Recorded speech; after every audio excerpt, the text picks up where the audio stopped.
Hey everyone, John here. I'm the Director of Studies at Simply English, and a quick short video here about the biggest challenges at Simply English. So, of course, if you look through our reviews and through many of our prior YouTube videos, it's full of like good reviews, like why you should work here, what's good.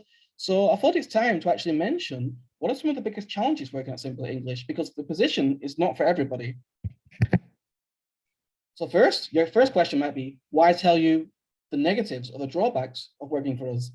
Well, firstly, we want our teachers that are here to be happy because first, we're decent human beings, really, trust me. And happy teachers teach the best lessons. It's a fact that's been proved many, many times before. Another reason is, of course, a bit more financial here, but it takes time and money to bring a teacher over, train them for a week, and then further training afterwards, get them settled into Moscow. It takes a big effort, both financial and time. And we don't want them to leave, especially not right away. Like, of course, people might do one contract with us, decide, okay, thanks, we enjoyed it, but we want to move on to a different country. We're travelers. Yeah, there's lots of different kinds of teachers in this profession, but ideally, we want them to stay for at least the original contract. And if they can stay for longer, that's even better because we don't need to do all the retraining again, and a lot of the documents can be done a lot easier. So yeah, there are some like, well, first we don't want to make people unhappy. Like, what kind of person wants to make others come to your company and feel sad for a few weeks? It's kind of bizarre. And yeah, there's a financial and practicality reason behind it as well. So let's get on with some of the more difficult ones at our company. So of course, first, adapting to Moscow. I mean, I love Moscow. I love living here. So I'm a bit biased, but of course, when you move to a new place, there's always an issue adapting sometimes. But this is really, it depends on the individual and whether they experienced living abroad before. Like, sometimes it might be the first place you move to and you love it, but sometimes it can be a complete culture shock.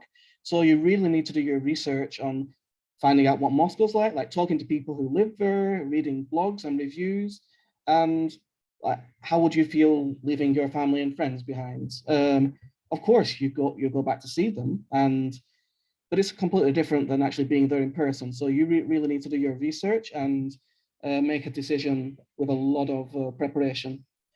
The next thing is technology.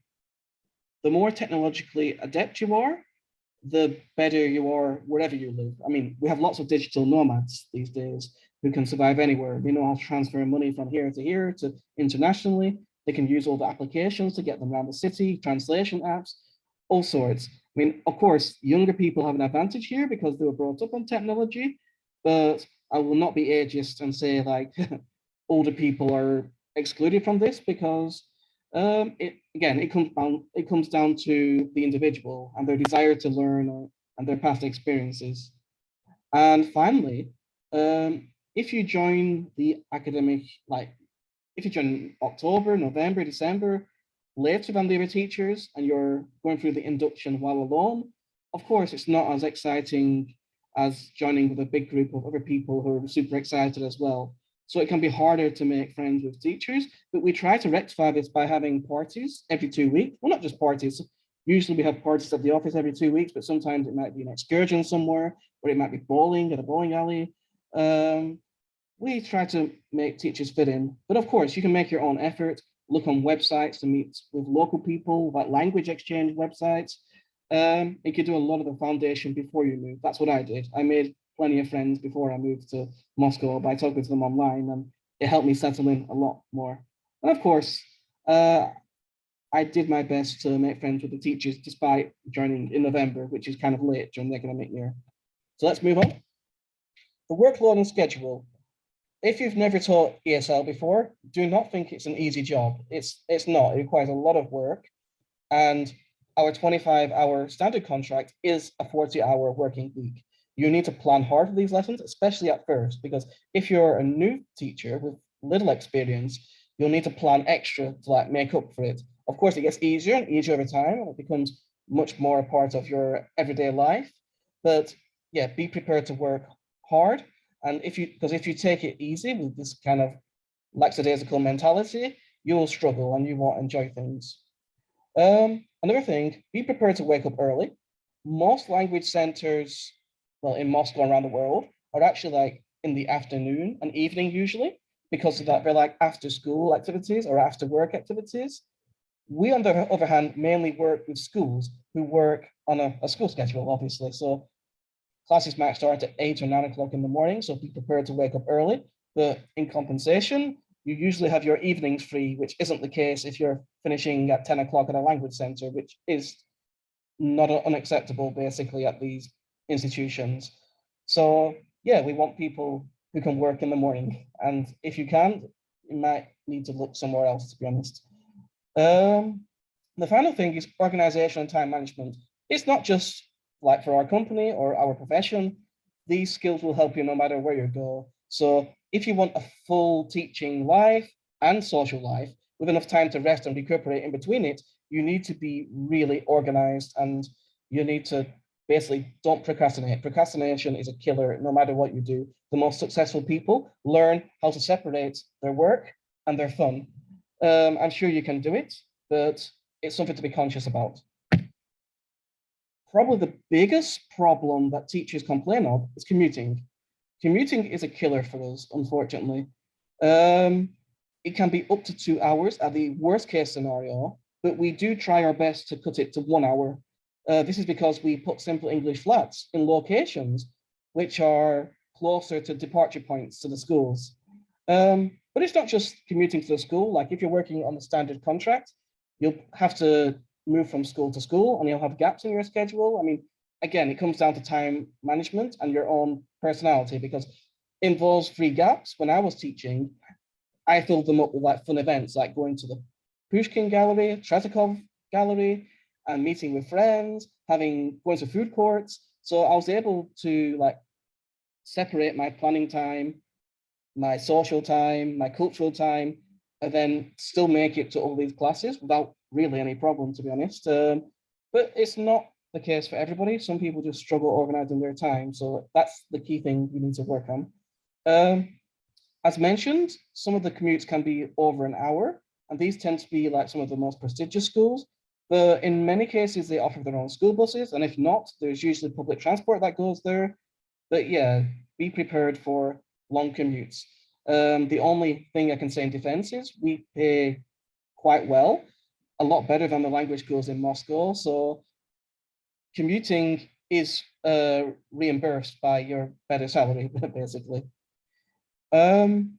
And on the standard contract, as mentioned, you're going to work at multiple locations. So manage your time well, and that's the key.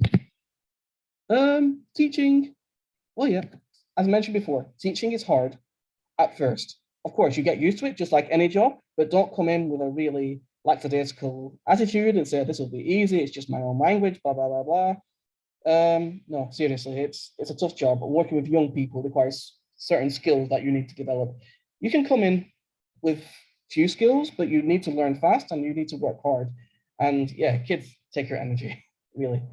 And yeah, working with people, not just, I mean, teaching, if you can't work with people, then teaching is not the right job of you. I mean, it's not just the students, it's your colleagues, the people in the office, the people at the schools you work. Developing a friendly attitude with them, professional attitude with them is key. So yeah, it's a people's job. So you've heard some of these issues, you're on the fence, like, is this for me?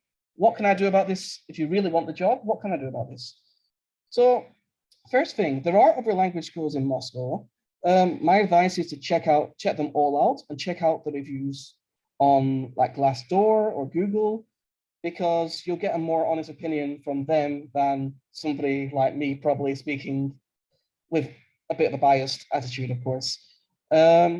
All schools have their pros and cons. For example, some schools might have more convenient blocks, maybe it's more afternoon, evening work, but they might pay less, while ours are more morning, afternoon based.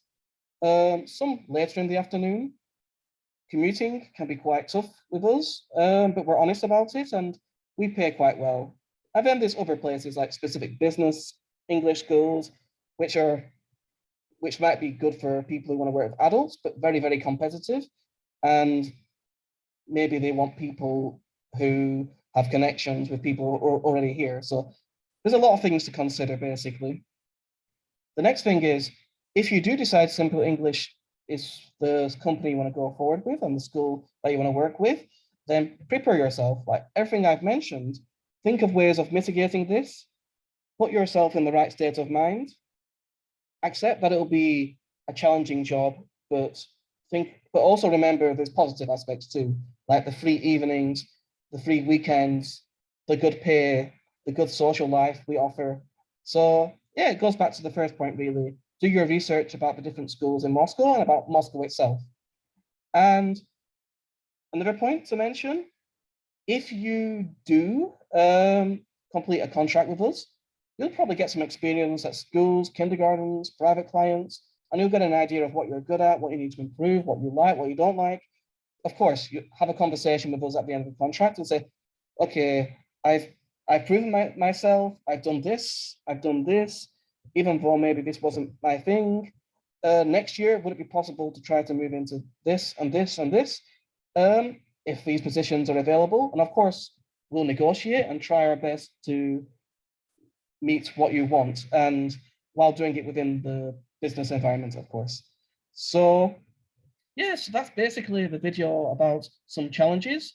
I hope I've not scared you too much, but yeah, all schools have their pros and cons. All cities have their pros and cons. Please do your research and like seriously think about it before applying to us. But I hope that I've shown our company in a good light and you'll be convinced to join us. And if so, I'll look forward to working with you in the future.